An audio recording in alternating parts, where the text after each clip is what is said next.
आम्ही जन्म नुसता अन्याय सहन करायला नाही घेतलाय. तुमची मगरुरी मी लवकर मोडून काढणार आहे. शेवटी स्वप्न आम्हाला पण आहेत आणि तुम्हाला पण सांगतो, राजकीय पक्षाला आणि राजकीय नेत्याला बाप मानायचा मराठ्यांनी बंद करा. ज्या दिवशी संकट येईल ना, ज्या दिवशी तुम्ही आजारी पडताल, तुमच्यावरती संकट येईल, त्या दिवशी तुमचं पोरगा किंवा पोरगी तुमच्या तोंडावून आणि पाठीवर हात फिरायला येणार आहेत. राजकीय नेता विचारायला येणार नाहीये तुम्हाला. आपल्या पोटचे सोन्यासारखे लेकर, आपला पोटचा गोळा वायाला जाऊ देऊ नका. या समाजाचा सन्मान वाढवणं आपली जबाबदारी आहे. इतके पोरं आणि पोरी शिकले, सुशिक्षित, बेकार म्हणून घरी आहेत. शिक्षण लय महाग झालं, आता नाही शिकू शकत आपण. आरक्षणातून तुम्हाला फीस माफ होणार आहेत, तुम्हाला सुविधा मिळणार आहेत, पैसे वाचतील, अधिकारी झाले तर सुखाचा संसार होईल. आपण वेगळ्या विचारानं बाहेर पडा. आता या पश्चिम महाराष्ट्राला म्हणलं जातं काही लोकांकडून, या लोकांचा भाग सदन आहे, यांच्याकडे बागायत आहेत, हे बाहेर येत नाहीत, हे एकजूट होत नाहीत. त्यांना खूप आहे. एकदा सरकोलीत येऊन बघ बरं मराठी किती जमले. काय कोण कोणाला नाव ठेवून भरोसाच नाही. टिंगला करण्यातच अर्धा आयुष्य गेलं. भरोसाच नाही लोकांचा. पश्चिम महाराष्ट्रातला मराठा हुशार झालाय, पहिला पण हुशारच होता, हे त्यांच्या लक्षात नाही. कारण मराठ्यांच्या लक्षात आलंय, एखाद्या वेळेस बागायती कमी झाली किंवा शेती जर कमी झाली तर पुढच्या 50 वर्षाचा जर विचार केला, आज कोणाकडे जर 2 एकर वावर असेल तर ते 10 गुंठ्यावर येणार, कोणाकडे 10 एकर असेल ते अर्ध्या एकरावरती येणार आहे. हे हाल होणार आहेत म्हणून लवकरच सावध मराठींनी आत्ताच व्हायचं. तुमच्याच पिकातला उत्पन्न झालेला पैसा वाचणार आहे, पगार वाढला, पोरं नोकऱ्याला लागले, तुम्हीच पैशावाले होणार आहे. म्हणून आतापासूनच आपल्या लेकरा बाळासाठी सगळ्या वस्तू, आपल्याला सगळ्या गोष्टी मिळवून ठेवायच्या. ही संघर्षच त्यासाठी सुरू आहे. मी माझ्या स्वार्थासाठी वैरी नाही झालो, या समाजाच्या लेकरा बाळासाठी सरकारचा वैरी झालोय. आणि माझ्यावर तर नुसते षडयंत्रच आहे. कवा उठलं की षडयंत्र. फडणवीस साहेबाचं आणि शिंदे साहेबाचं हे आता डबल शेवटचं षडयंत्र होतं. शिंदे साहेब यांच्यात कस का मिसळली याचाच मेळ लागला. त्यांचा तांगा चांगला एका बाजूने पळत होता, यांच्या तांग्यात मध्ये घातला, स्वतःच चाकोर ओढून घेणार आहे त्या. कारण मराठ्याचा या गर्दीत एकदा जर ते वर काढले की वर काढलीच, पुन्हा उठाव नाही होत. ज्यांना काड्या करायची सवय ते करणारच, पण बावनकुळ्याला मानावं लागत. हो ना यार, त्याला मानावं लागत. त्यांनी देवेंद्र फडणवीस पुरा अडचणीत आणला. काय ठरलं का काय त्याचं यावल्याचं त्याचं. आपण खोटे आरोप करतो का? मी म्हणलो का या आरक्षणात काडी घालायचं काम छगन भुजबळने केलं, धनेने केलं. आपण खोटे आरोप करतच नाही. आपल्याला खरं बोलायची सवय. जेव्हा चुकला त्याचा नेटोबा काढायला मी आहे, तुम्ही टेन्शन नाही. त्याची मथुरा पाण्यातच बुडीणार आहे मी. इथलं वळवळ करतो ना, त्याचे काहीच ना करू तुम्ही. त्याचं आधीच कसं होतं ना, त्याच कसं आहे बघितलं असेल. आता फक्त एवढेच असं करते ती. बस 2दा-3दा हल्ली दे आहे का त्यात मला येते तर वरून बघत लावला कशाला ते करतो मी. त्याचं जाऊन सुद्धा सोडून दे, ते चिल्लर झाला आपल्या पुढं आलं.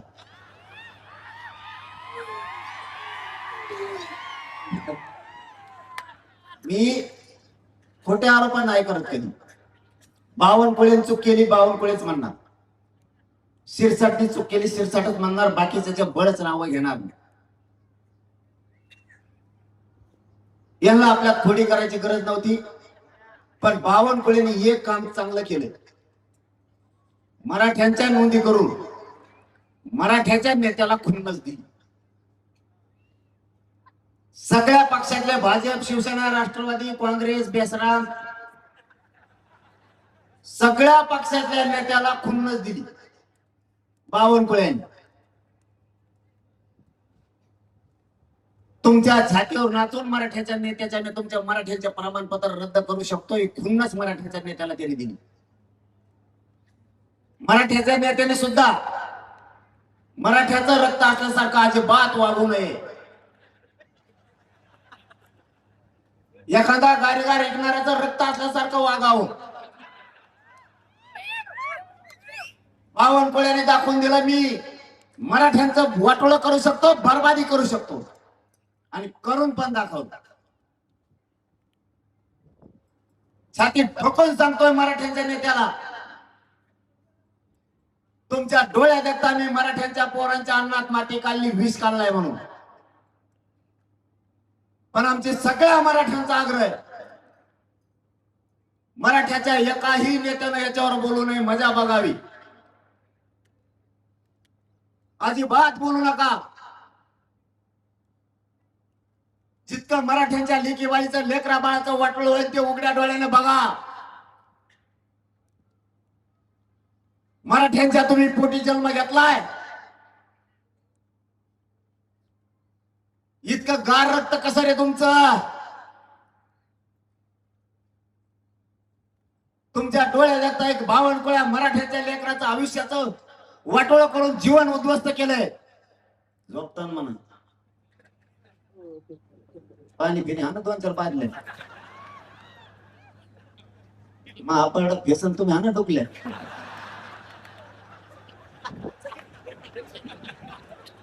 लय जाऊ घडकालाय हो आपण ना फुगीर झवणीच लई. आपण फुगिरीच्या बाहेरच जाय ना त्यांची. तो मोबाईल पडला ती लाईव्ह काय होत ते त्याच घेऊन नाही.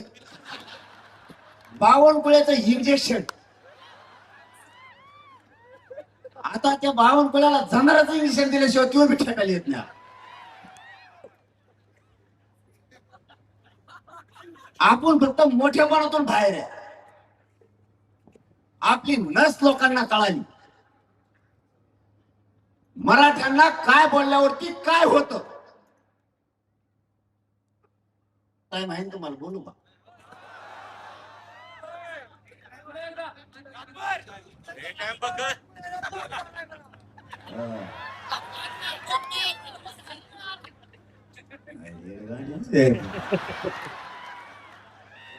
बोल म्हणा मला रात भरून ठेवली आणि तिकडं मराठी अख्खं वातावरण राज्यात कोसळलंय. त्यांच्याकडे का जो रात्रीची ती माड्याची बैठक दुपारा 3 वाजता होती, 1:30 वाजता केली रातची. जातवान मराठी मला बी अभिमान वाटतो, एक बी उठला नाही. जातीत जन्माव तर असल्या मराठ्यांच्या जातीत जन्माव, काड्या करणाऱ्याच्या जातीत नाही जन्मायचा. काय करायचं ते समोरासमोर करायचं, हे छत्रपतींचे विचार. नीतीच्या डोक्यात घेऊन मराठा नाही जगात. आपल्याला आता बदलायचं. आधी जात नंतर पक्ष. बाप जातीला मानायचं, समाजाला मानायचं, नेत्याला पक्षाला नाही. तुम्ही अवश्य सगळ्या पक्षात राहा.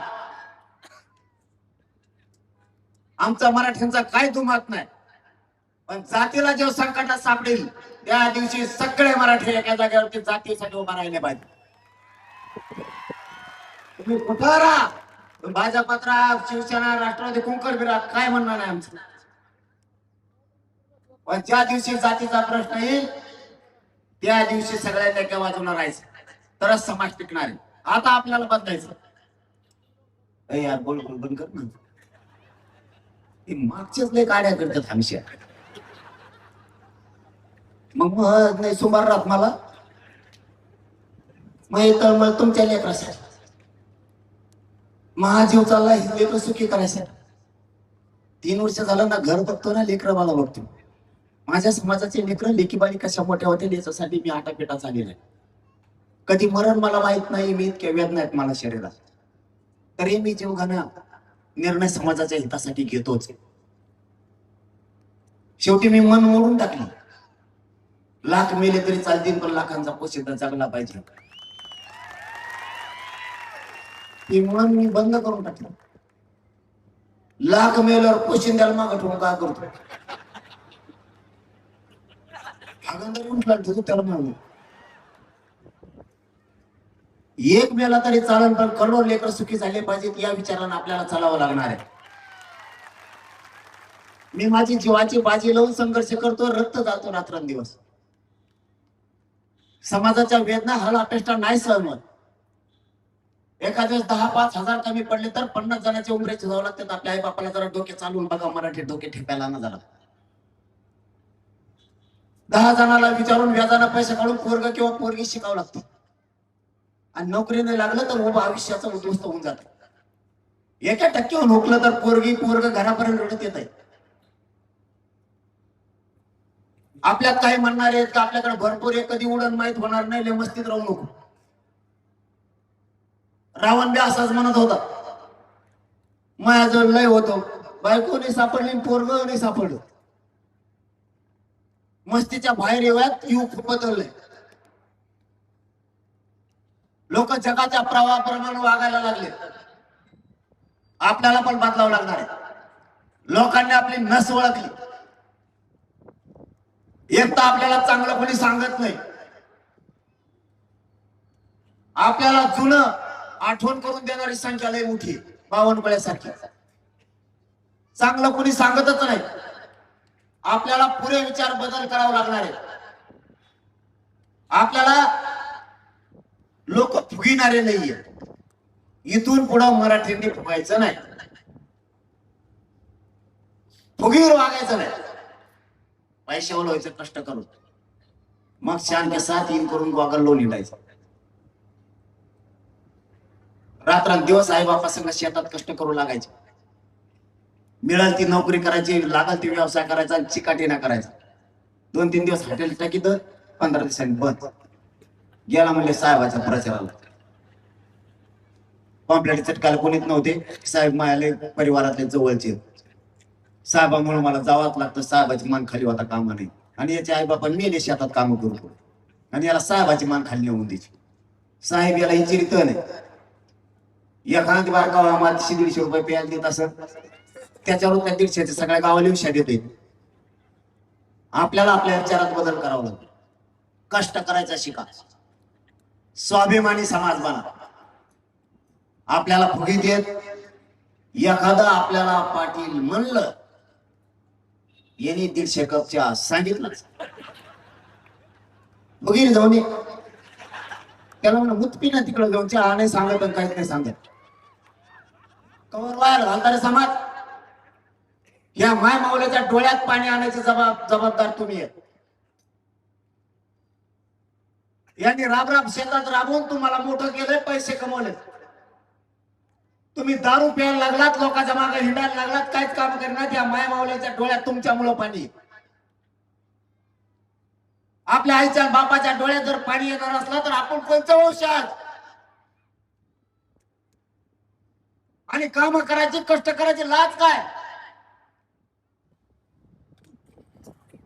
कुणी काही पण फुकीत. इकडून तिकडून मराठा बदलायचा अंदाज दिसला लगेच मित्र आपल्याला चिटकतो. बावनकुळ्यासारखा मराठ्याचे वाद थोडे कमी व्हायचा अंदाज दिसला की बावनकुळ्या आला. हडप्पा मोहनजोदडो इतिहासात होता मग एक धडा एवढं दिवसाच्या पडलो आम्ही. मराठ्याचं जुळायला लागलं हळूच देण्यात आणून देणार. तुपल्या आजाला त्या टायमाला 5 मतांनी पाडीले होते. झालीच कुठं कुठे मराठी सोड. हे बावनकुळ्यासारखे मित्र आहेत आपल्या. उच्चिक मराठे एकत्र यायला लागले. तुपल्या आजीला आणि तुपल्या आईला त्यांनी लग्नाला बोलिलच नाही, बोलिलं त्या टाकाला कुकूच नाही लावलं. आपण भंडारावरून नको लावून देते नाही कुकू. साध्या साध्या कारणानं आपले घर तुटले.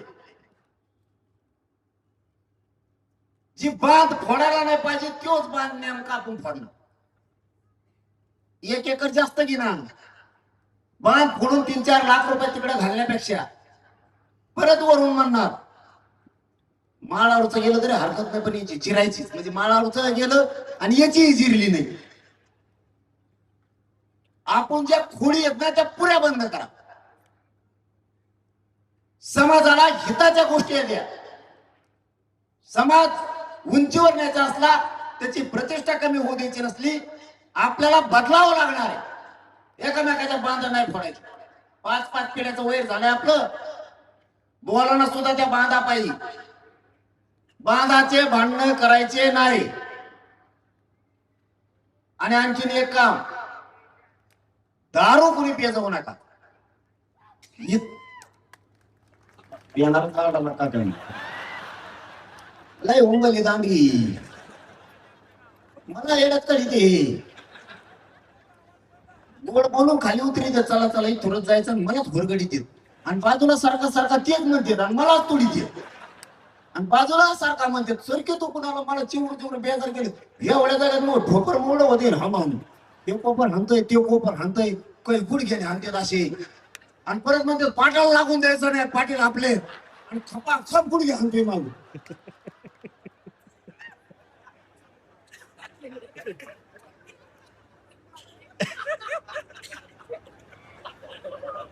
बावनकुळ्या तुला जर हे गुडघे लागले तर काय होईल. लय चौताळेत मराठी आता. मला गुडघेऊन कळालंय किती चौताळेत. दंडुक जर उचललं तर मोडूच तर सोडित नाही दादा. मला इमानदारी सांगा, खोटं बोलायचं नाही. हे बरोबर नाही, दुसरं विचारले एकाने खोटं बोलायचं नाही. मी समाजाला खोटं बोलत नाही. तुम्हाला माय बाप म्हणलेलं. इथं दारू कोण कोण पितं उभं राहा करा.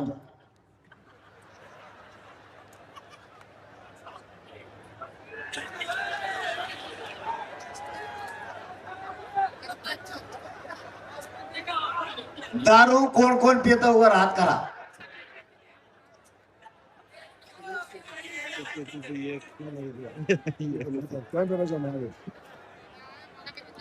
इकडं हात वर नाही झाले याचा अर्थ लय मेंबर दिसते तो.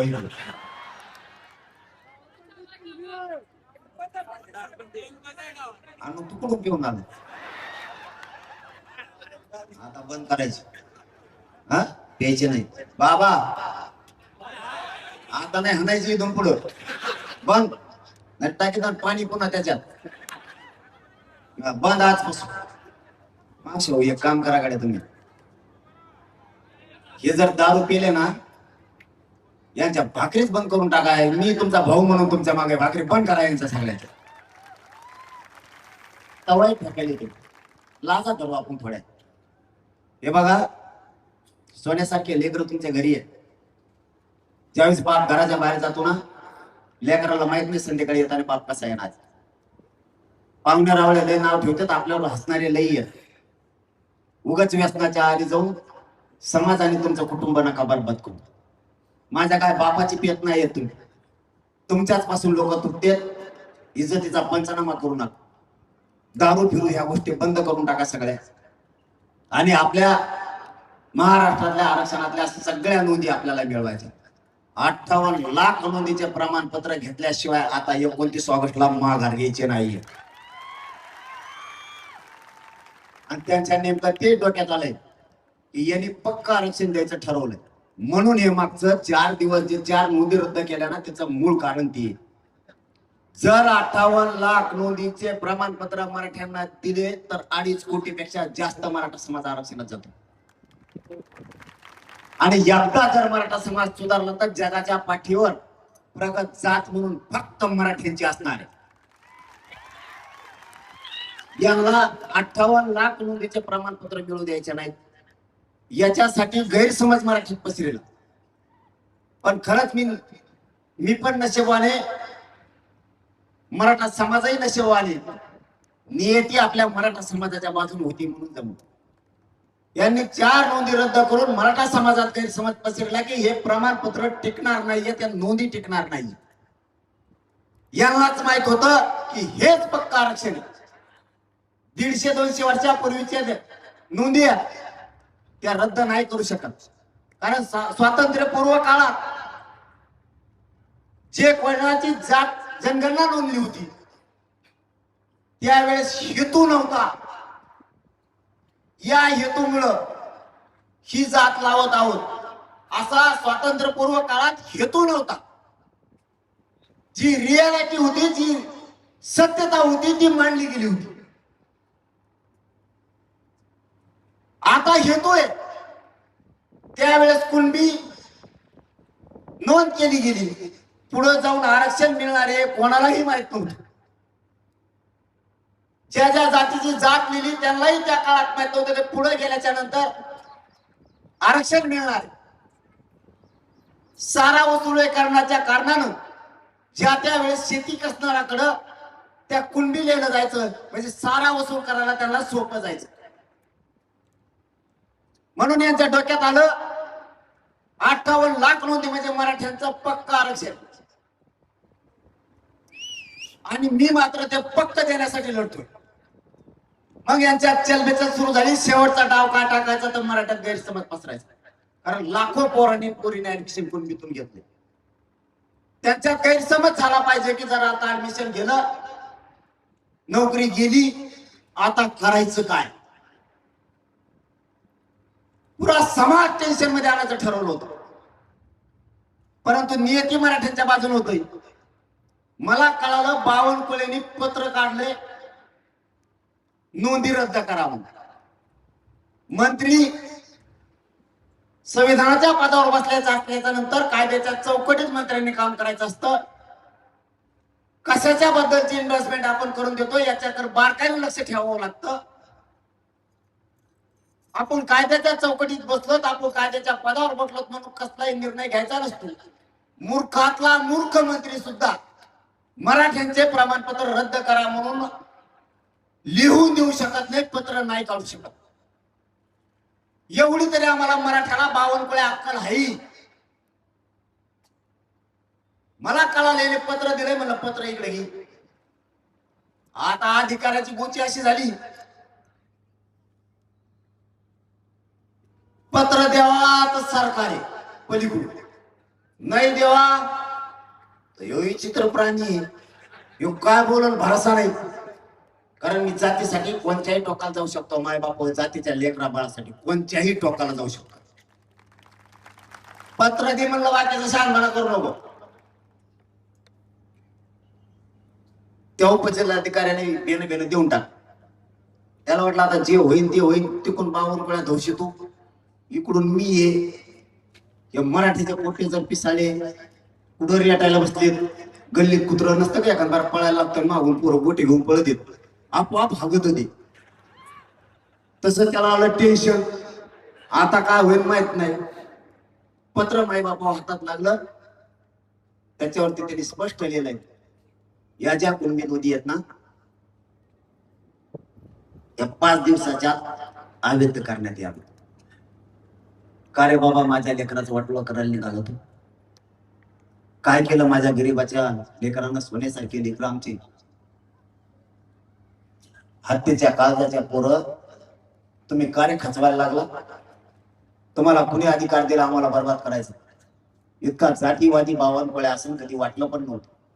ते पत्र मी माझ्या समाजासमोर ठेवलं.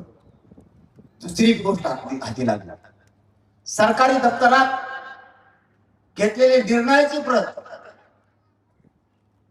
जात पडताळणी ऑफिस मधून मिळाली. संभाजीनगरचे, छत्रपती संभाजीनगरचे जे कुणबी प्रमाणपत्र रद्द केले त्याच्या अगोदर निर्णय झालेला आहे या कुणबी प्रमाणपत्राची व्हॅलिडिटी देण्यात यावी म्हणून. म्हणलं पत्र दाखव. झाली गुची पुन्हा. तेही पत्र मी माझ्या मराठा समाजाला दिलंय की व्हॅलिड प्रमाणपत्र कुणबीचा देण्यात यावं आणि मग मात्र मराठीचे तळपायाचे आगमस्तक आले. आणि इतका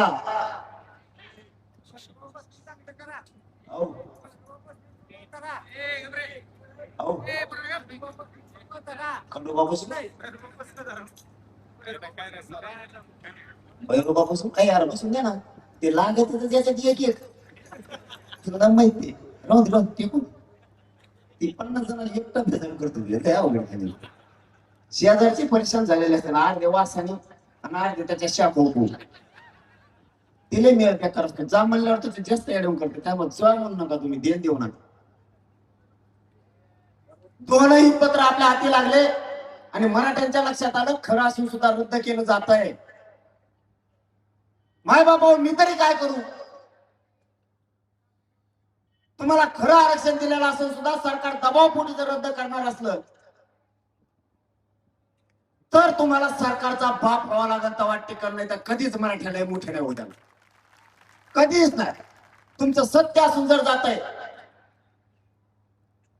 तर खोटं तर टिकूनच देणार नाही. त्या दिवसापासून अशी महाराष्ट्रात लाट उसळली की प्रचंड मोठी. आता माझी तुम्हाला एकच विनंती, त्यांचं एक षडयंत्र हे शेवटचं होतं ते हाणून पाडलं. त्यांच्या डोक्यात होतं सातारा संस्थांचं आणि कोल्हापूर संस्थांचं गॅजेटेड हे द्यायला लागलाय हे पक्का आरक्षण, कारण त्याच्यात 3,85,000 नोंदी आहेत. 6.5 लाख पेक्षा जास्त मराठा समाज आरक्षणात चाललाय. सुधारणा पश्चिम महाराष्ट्र करोडो लेकरांचे कल्याण होणार आहे. करोडो. त्यांना ते द्यायचंच नाहीये म्हणून हे माझ्या पुढं संकट त्यांनी आणलं होतं की हे आरक्षण टिकणार नाही, या नोंदी टिकणार नाही. तुम्ही व्हॅलिड झालेला रद्द करायला लागलात मराठ्याला तेवढं तरी कळतं ना. आता तुमच्याकडं एकच जबाबदारी, आपल्या समाजाच्या लेकरावरती संकट आलंय. या संकटात समाजाच्या बाजूने उभा राहा. सगळ्या पक्षातल्या नेत्यांना मराठ्यांच्या माझं आव्हान, बावनकुळ्या जर जातीसाठी करत असेल खोटं काम तर सगळ्या पक्षातल्या मराठ्यांच्या नेत्यानं जातीसाठी खरं काम करायला तुमचे लेकर मराठ्यांच्या संकटात आले. तुम्ही जर मराठ्यांच्या बाजूने उठले नाही तर आम्हाला काही दिवसांना असं म्हणायची वेळ येऊ देऊ नका की तुमचं मराठ्यांचं रक्त आहे का नाही. तुम्हाला खूप जड जाईल त्याच्यानंतर. सगळ्यात मोठी ताकद मराठ्यांची गरिबाची. तुमचं राजकीय अस्तित्व उद्ध्वस्त करायची ताकद मराठ्यात.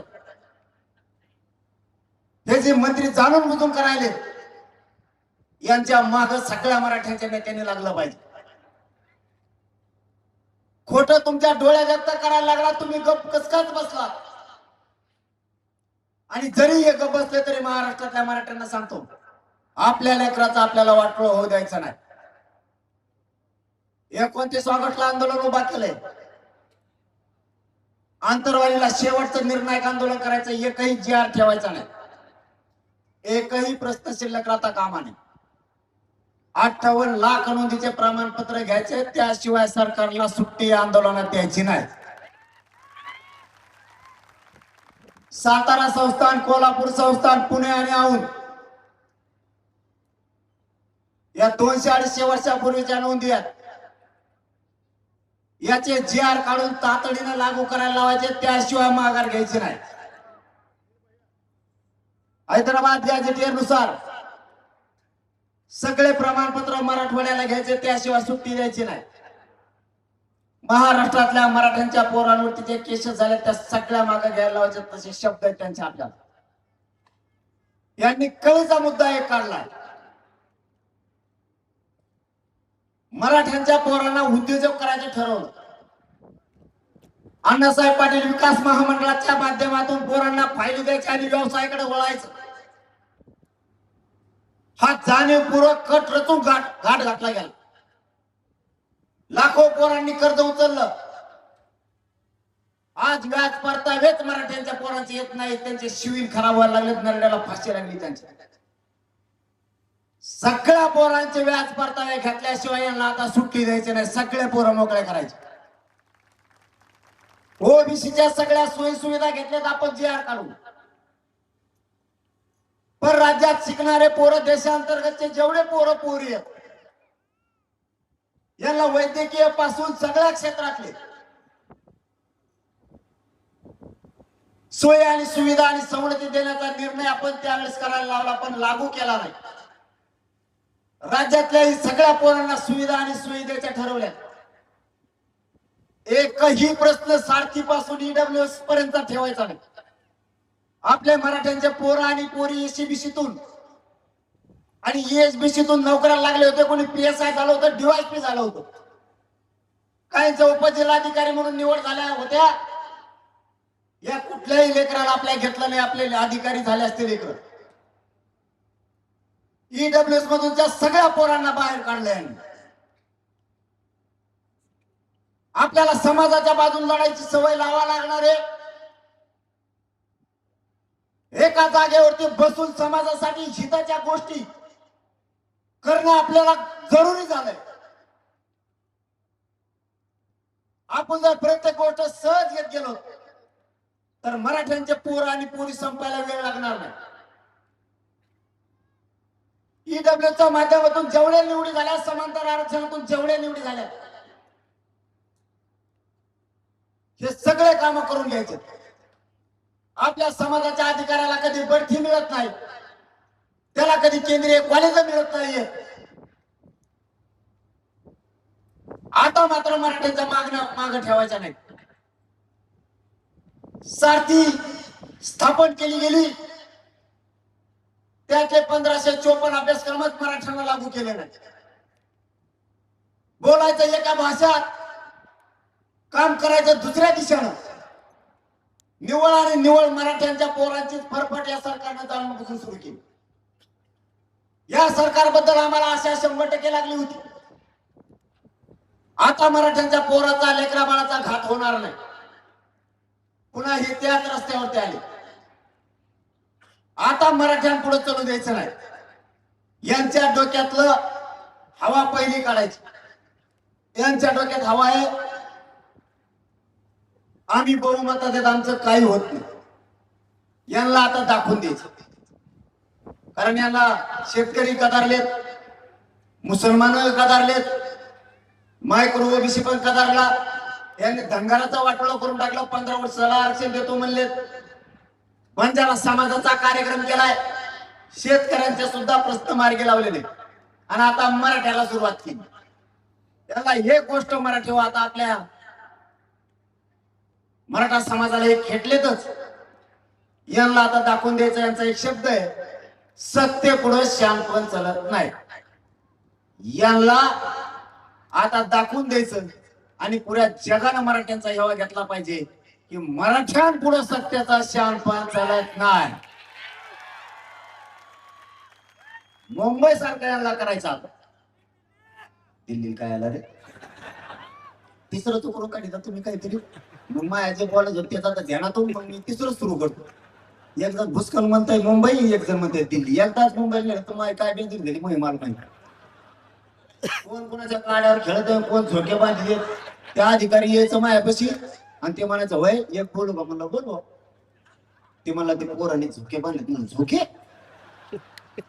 म्हणलं ही तर पुढं मुंबई झाड आहे तो. ते मला नाही ना, फुलालाच बांधलेत मला, मग खेळून दे. ते रेल्वेचा एक मोठा अधिकारी आला, कोण कोण होता, लाल जरत होता, चप्पडून देईन त्याची अशी. बसला आणि म्हणला मला बोलायचं. मी घेऊन झोपलो होतो. माझ्या पोटात कस तरी व्हायला लागलं, तू कशाला म्हणून असं 2 पायावरून असं 2 हातावरून पायावर माझ्या कानापाशी म्हणतो उलशी बोलू का, हिंदीत शेंगा आणि तुझं बरं कधी. म्हणलं हिंदीत बोलणार म्हटलं खाली जाय, मराठीत बोलणार म्हटलं थांब. मी काय बोललो तुला मेळ लागायचा नाही, कोणाला लांब. तो म्हणला रेल्वे स्टेशनवर पोर आहेत आमचे. मी सेंट्रल गव्हर्नमेंटचा माणूस, राज्याच्या अधिकारात मी नाही. मी महाराष्ट्राचा बॉस. खा म्हणा, झोपा म्हणा, आराम करा पोरांना, फक्त एक काम बंद करा. म्हणलं काय? ते म्हणे हे पोट्टे काय करते म्हणजे तुमचे एकामेका शर्टात धरतात म्हणे अशी आणि लांब लचक लाईन करते. आणि त्याच्यामध्ये आमचा एक कर्मचारी घालते तर म्हणते रेल्वे पळा डबे. सगळं रेल्वे स्थानक बेजार झालं म्हणजे कोणाचंच ऐकत नाही. ते दोन म्हातारे दारात बसलेत, म्हणले रात झाली की उठतच नाही.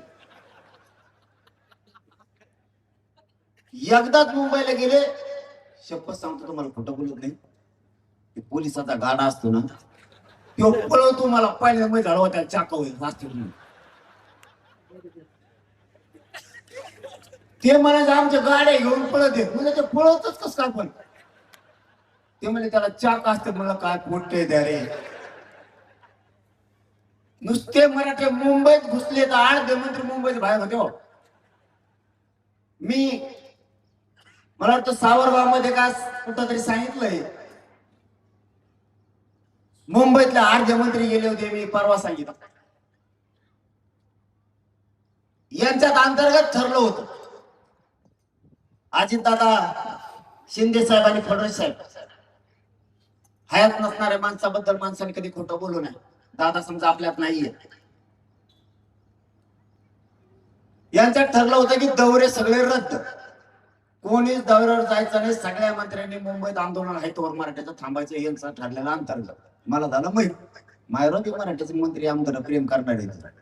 हो ना, ते हळूच सांगत आमचं असं असं ठरलं. म्हणलं ओके, तू गप्प बसा, तू नाव नाही. मला सांगणार फक्त म्हणजे तो पाय पडतो, नाव घेऊ नको नाही तर लयच वाजत आहे. अधिकारी माझ्यावर माया करते, कारण मी त्यांच्या लेकरा बाळासाठी लढतो. तेही काय ठरलं हळूच सांगतो. यांचं ठरलं मुंबईच्या बाहेर जायचं नाही. आणि मराठ्याचा पोराचा अवतार बघितला, फडणवीस 11 वाजता नागपूर. शिंदे साहेब आले, म्हणले फडणवीस साहेब कोण गेले? ते म्हणले नागपूर. ते म्हणले दौरी तर कोणाच येत नाही नागपूरला, काय नाही. ते म्हणले काय नाही अंतर्गत काही असण्याची आवड.